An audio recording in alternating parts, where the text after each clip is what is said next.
Olá e sejam muito bem-vindos ao Centro de Mídias Caieiras, este canal transcendental com conteúdos feitos para você, professor que gosta de ideias diferentes e busca conteúdos assim, que são o máximo.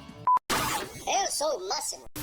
E no vídeo de hoje é chegado o momento de falar sobre o meu assunto favorito, o mais dinâmico, surpreendente, o terror de alguns professores, mas o queridinho dos alunos, a gamificação. Se preparem. A gamificação nada mais é do que utilizar o recurso dos jogos para fazer com que os estudantes de diferentes idades aprendam ou aprimorem o conhecimento de um determinado conteúdo. Pesquisas revelaram que a utilização dos jogos para ensinar crianças surgiu lá no século XVI, em Roma e na Grécia, com o propósito de ensinar as letras. Mas aí veio o cristianismo com a ideia de uma educação rígida, disciplinadora, de memorização e de obediência. E o interesse pelas atividades lúdicas foi deixado de fora da sala de aula. Os conteúdos passaram a ser vistos como ofensivos, imorais e que sua utilização levaria à comercialização profissional do sexo, das drogas e da bebedeira.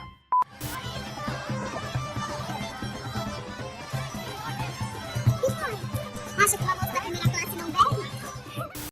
Por mais de 2 séculos, as brincadeiras eram consideradas quase sempre como fúteis, cuja única utilidade era a distração, o recreio e, na pior das hipóteses, julgavam-na como coisa do que não pode ser nomeado. Esse diabo é uma mistura de tudo que eu nunca suportei. Promotor de sacristão, cachorro e soldado de polícia. Foi lá depois do Renascimento e da Revolução Francesa que essa censura sobre os jogos começou a mudar e passou a fazer parte do cotidiano de todas as crianças, jovens e até adultos como diversão e passatempo, favorecendo o desenvolvimento da inteligência. Tem mais 3 chances, Rita? Letra I. Temos letra I, meninas? E de escola, é isso, Rita?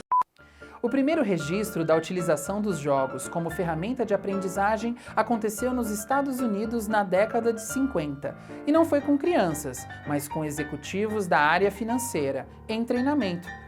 Como os resultados foram positivos, seu uso ampliou-se para outras áreas, chegando ao Brasil com muita força na década de 80, junto com Michael Jackson, Cazuza, o show da Xuxa e brinquedos como o Cubo Mágico, o Genius e o boneco do Fofão.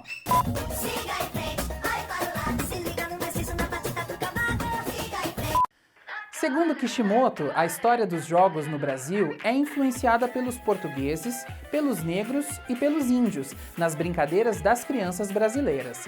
Por meio da oralidade foram criados os contos, as lendas, as superstições, os versos, adivinhas e as parlendas, e também personagens como o bicho-papão, a mula sem cabeça, a cuca, o lobisomem, a Yara e outros, trazidos pelos portugueses e aprimorados pela população nativa. Você quer saber o segredo? Quero saber. O segredo tem a ver com isto aqui, ó. Pode revelar o segredo pra tua cunhada. Por eu ser o 7º homem da família, eu sou lobisomem. É isso que eu fico fazendo a noite inteira na rua. Ah, você tá de brincadeira, você é louco! Com o surgimento dos jogos eletrônicos, as gerações tornaram-se ainda mais influenciadas por essas novas plataformas, que fizeram com que crianças e adultos nos anos seguintes tivessem sempre uma referência que envolvessem os jogos de tabuleiro ou videogame. Então, basicamente isso. Inimigos na frente, blocos em cima, e quebrando esses blocos você ganha moedas, mas calma, tem flores mágicas nesses blocos. Essas flores...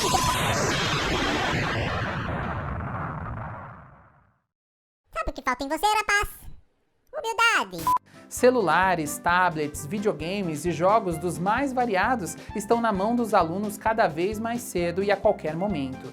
As práticas lúdicas, na maioria das vezes, têm espaço apenas fora das salas de aula. E, para muitos especialistas, esse é um dos fatores que tornam a escola cada vez menos atrativa aos jovens, desinteressante, desmotivante, Xoxa, capenga, manca, anêmica, frágil e inconsistente. Os jogos, quando bem elaborados e utilizados, são uma boa opção para isso. Fazem os alunos participarem mais das aulas, interagir entre si e favorecem aqueles que têm dificuldades de aprender e entender os conteúdos passados de forma tradicional. Páginas como o Coquitos, o Só Matemática, o Escola Games, O Smart Kids e o Khan Academy são exemplos que podem auxiliar você, professor, independente da sua área de atuação, a encontrar possibilidades de abordagens com jogos. O homem falou assim, moço, o que é Night Break? Eu falei, moço, é isso aqui. Até expliquei. Aí o moço pegou e falou assim, você tá tirando bola da minha cara? Eu falei, chama o gerente, filho, eu tô pagando, eu quero comprar o Night Break. Agora, se você quer aprender a criar o seu próprio jogo de perguntas e respostas utilizando uma ferramenta offline, fica ligado nessa dica utilizando o PowerPoint. Para fazer, vocês vão ver que vai ser 2. Transportados aqui direto para o computador, a gente vai para a nossa dica de quiz de perguntas e respostas utilizando o PowerPoint. Vamos lá? Bom, já estamos aqui no PowerPoint e se você não tem o PowerPoint instalado no seu computador, saiba que a Secretaria da Educação disponibilizou 5 licenças para cada professor e estudante para que você instale em até 5 máquinas diferentes. Então você pode instalar no seu celular, no seu computador, é gratuito, é só entrar no site que está aparecendo na sua tela para você acessar e baixar o seu PowerPoint, Excel, Word, todas as ferramentas disponibilizadas pelo Office. Então vamos lá. Aqui está a tela inicial do nosso PowerPoint e aqui eu quero que seja uma tela totalmente em branco mesmo. Antes da gente começar, o que é o essencial? O planejamento. Se você vai fazer um quiz de perguntas e respostas, é bom que você já tenha um arquivo planejado com todas as suas perguntas e as alternativas para suas respostas. Vejam que aqui eu tenho uma pasta com alguns arquivos que eu já captei no meu sistema de pesquisa de imagens, que você pode escolher o que você quiser. Aqui eu utilizo o Google para encontrar algumas imagens que eu quero utilizar no meu quiz. Por exemplo, eu tenho uma imagem de fundo para as minhas perguntas, eu tenho aqui um GIF para quando eu quero dar os parabéns pela resposta correta, uma imagem de capa do meu quiz e uma imagem, um GIF também que eu quero usar quando eles tiverem uma resposta errada. Todas essas imagens foram captadas do Google e o único filtro que eu utilizei foi um filtro para encontrar imagens que são GIFs, ou seja, animações curtas, para eu poder utilizar no meu GIF que são suportadas pelo PowerPoint. Voltando ao nosso PowerPoint, aqui eu já estou na minha tela inicial, eu tenho a opção Imagens lá dentro da aba Inserir. Então vou Inserir, Imagens e vou selecionar deste dispositivo. Vou lá na pastinha onde eu já coloquei as minhas imagens e o primeiro que eu quero criar é a minha capa. Então eu já vou pegar a imagem que eu selecionei para a minha capa e vou inserir. Aqui ele me dá algumas ideias de design, por exemplo, para ele se ajustar a tela toda. E é essa que eu vou utilizar. Caso não apareça para você, você pode muito bem ajustar por essas bolinhas na lateral da imagem. Então aqui, como ele já me oferece uma opção de se ajustar, eu aceitei, vou fechar e aqui já está a minha imagem inicial, a capa do meu quiz. Como eu quero colocar quiz do professor Tiago, eu vou lá em cima de novo na aba Inserir e vou colocar uma caixa de texto. Porque essa caixa de texto, depois que eu abri-la aqui, ó, eu posso colocar ela onde eu quiser, eu não fico preso a uma seleção do próprio PowerPoint. Então vamos lá, aqui eu vou colocar quiz do professor Tiago. Muito bem. Aí eu posso selecionar aqui a cor que eu quiser, o tamanho da fonte e até o tipo de fonte que eu quero utilizar.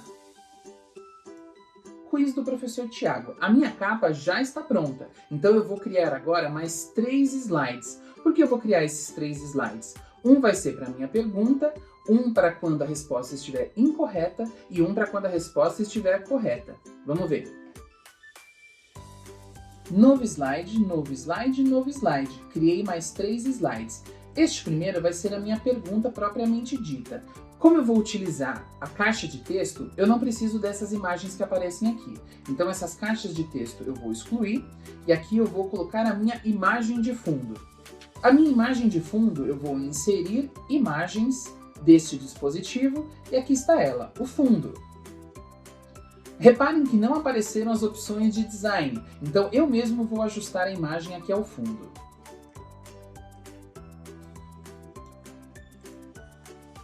A minha imagem ultrapassou um pouco o limite do meu slide, mas não tem problema. Aqui na lateral você consegue ver exatamente como o seu quiz está ficando.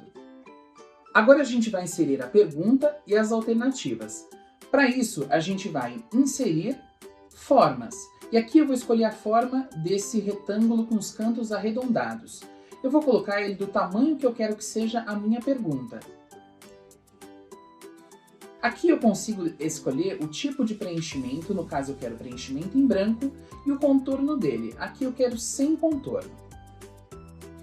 Clicando 2 vezes no centro dele, ele me abre essa opção para eu digitar a minha pergunta. No caso aqui, a nossa pergunta vai ser: quem foi o inventor da lâmpada? Essa vai ser a nossa pergunta. Reparem que aqui eu já coloquei o tamanho de fonte que eu queria e também a fonte que eu queria utilizar. E a nossa pergunta já está pronta. Agora eu preciso colocar as alternativas. O caminho vai ser o mesmo. Inserir, formas, retângulo com os cantos arredondados, e aqui eu vou colocar a minha primeira alternativa, que no caso vai ser Benjamin Franklin. Como eu quero que as alternativas fiquem todas iguais, eu posso simplesmente selecionar, copiar essa minha imagem que já está pronta e colar.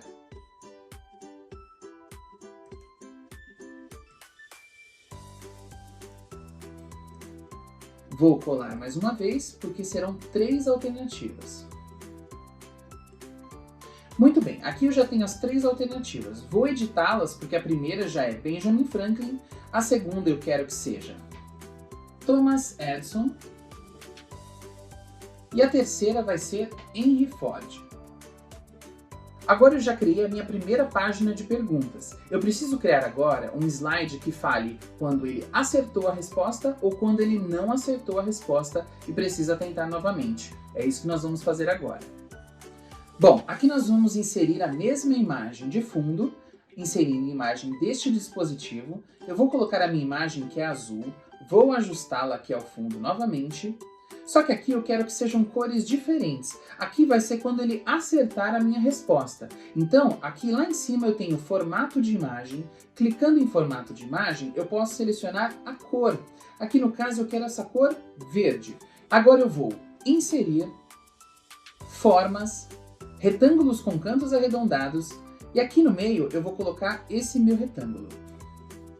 Aqui eu vou mudar a cor do retângulo para branco. Novamente sem contorno, e aqui no meio eu quero colocar parabéns, você acertou. E lembra que eu tinha colocado uma imagem lá para quando a pessoa acertasse? Então, eu vou lá em inserir imagens deste dispositivo e vou escolher aqui a imagem de parabéns, que no caso é o super-homem voando. E aí eu vou colocar ele aqui no cantinho. Ele é um GIF. Quando as pessoas abrirem isso em tela cheia, ele vai estar todo movimentado e a gente já vai ver isso. Parabéns, você acertou. Aqui nesse slide eu preciso colocar mais um botão, que vai ser, no caso, um retângulo com os cantos arredondados, para quando ele chegar nesse slide, ele retorne para a pergunta ou passe para a próxima pergunta. Então aqui eu vou inserir formas, retângulo com cantos arredondados, e vou inserir uma nova forma aqui embaixo, que vai ser... Bom, criado o nosso botão, está aqui ele agora em azul. Como eu quero que ele fique verde, lá em cima em formato de forma, preenchimento, eu vou selecionar um verdinho e vou tirar o contorno. Aqui está. Vamos ver como está ficando. Muito bem, nossa imagem, nosso fundo animado, nosso super-homem. Parabéns, você acertou. Ótimo. Agora eu preciso criar um slide para quando ele não acertar a pergunta, que vai ser um tente novamente. Como eu já tenho esse slide mais ou menos pronto, eu vou duplicar esse slide e vou alterar as cores desse slide. Como o nosso fundo está verde, eu quero aqui em formato de imagem alterar a cor e eu quero que ele fique em cinza. Vou tirar o nosso super-homem e aqui em parabéns, você acertou, vai aparecer tente novamente. E onde está escrito próxima pergunta, eu quero que apareça voltar para a pergunta. O nosso botão, como está em verde, agora eu vou lá em formato da forma, preenchimento, e eu quero que ele esteja em cinza também. Muito bem. Nós tínhamos também separado uma imagem para quando ele não acertasse a pergunta. Eu vou inserir imagens deste dispositivo e vou lá selecionar o nosso Batman segurando a bombinha. Aqui está.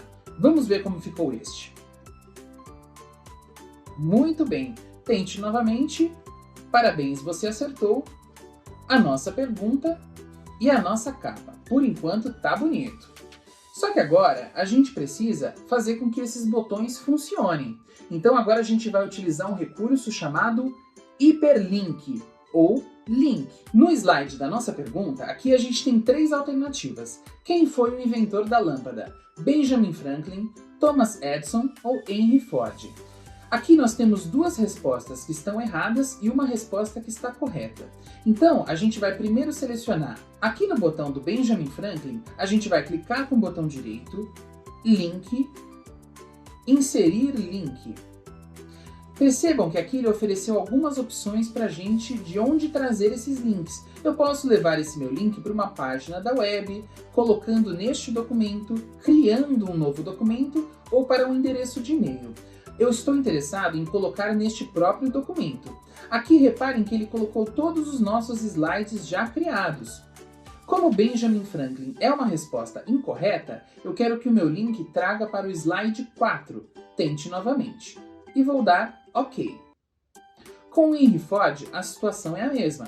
Eu clico com o botão direito, link, inserir link, e aqui neste documento eu coloco lá no slide 4, tente novamente e OK.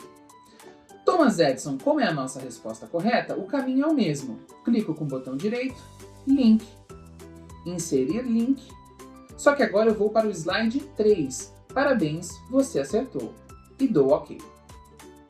Vamos fazer o teste? Se eu venho aqui na tela cheia, ele aparece para mim a nossa pergunta, quem foi o inventor da lâmpada, e quando eu passo a mão pelos botões, percebam que agora aparece uma mãozinha, tanto para o Benjamin Franklin, quanto para o Thomas Edison ou Henry Ford. Se eu clico no Benjamin Franklin, ele vai para o slide do tente novamente. Agora, se eu clico no Thomas Edison, olha o que acontece. Parabéns, você acertou. Muito bem, os nossos botões já estão funcionando. No slide do parabéns, você acertou, eu quero que ele indique uma próxima pergunta. No slide do tente novamente, eu quero que ele volte para a pergunta. Então o que eu vou fazer? Eu vou selecionar o nosso botão, voltar para a pergunta, clicar com o botão direito e o caminho é o mesmo.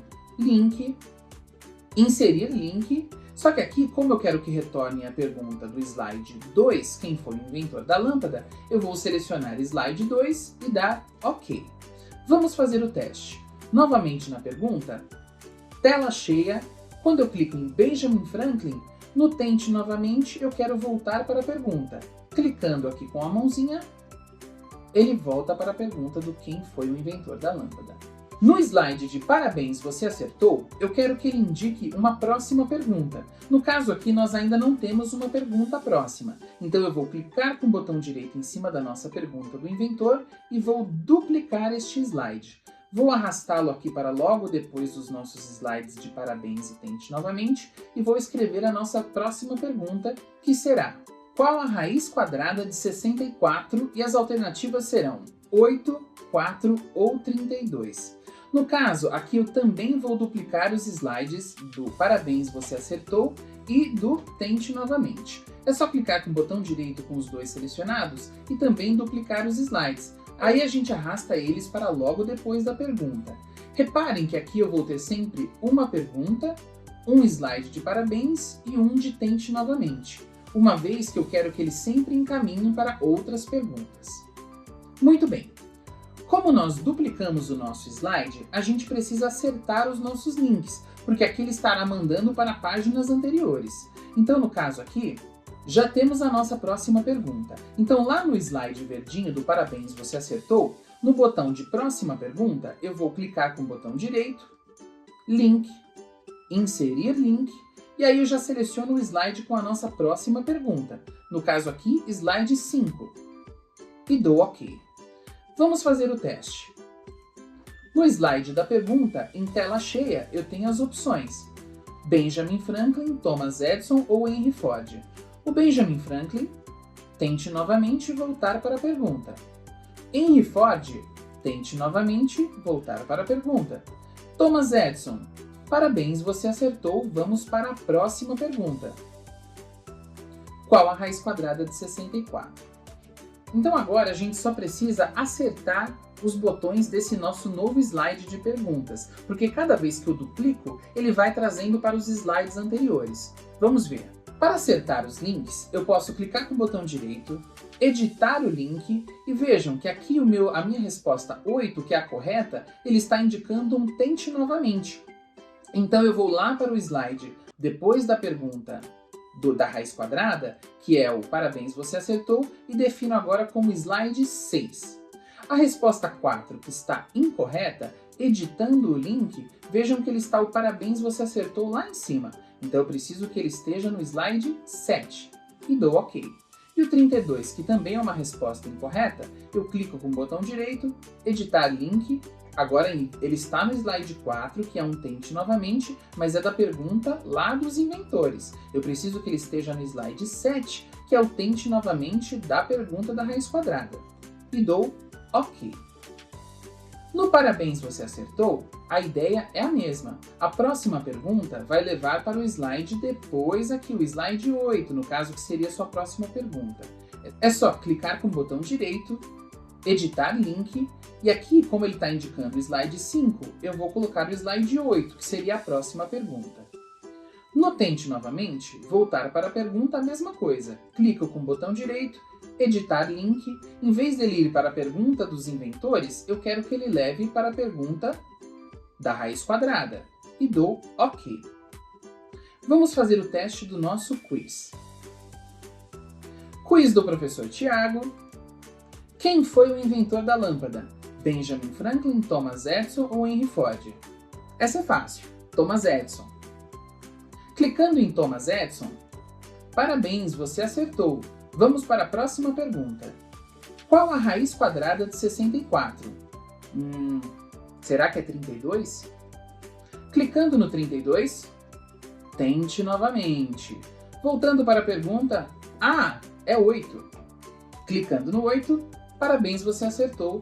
E assim por diante, levando para as nossas próximas perguntas. Muito importante, hora de salvar o seu arquivo. Na hora de salvar o seu arquivo, aqui em Arquivo, Salvar como, procurar, na minha pasta Vídeo PowerPoint, que foi criada justamente para esse fim, no tipo de arquivo eu vou selecionar Apresentação de Slides habilitada para macro do PowerPoint. Esse nome gigantesco, mas que vai impedir que as pessoas alterem dados e informações no seu slide. Então, selecionando esse tipo de arquivo, você não corre o risco de que ele perca informações no meio do caminho. E vou clicar em salvar. Não é difícil de fazer, mas exige prática, e pode ser que não seja uma dica nova para você, mas é sempre bom rever essas ideias que nos auxiliam agora nesse momento à distância. Bom, por enquanto é isso. Espero que essa dica auxilie você no seu trabalho com gamificação e elaboração de jogos para computador. Sejam de tabuleiro, de videogame, virtuais ou com cartas, os jogos estão presentes na educação desde antes da nossa existência e auxiliam há séculos professores e estudantes. Se você tem mais dicas de sites e jogos que auxiliem na sala de aula e agora longe dela, deixe nos comentários, se você quiser. Curta esse vídeo, se você quiser, e compartilhe com seus colegas, mas só se você quiser. Um beijo e até o próximo vídeo.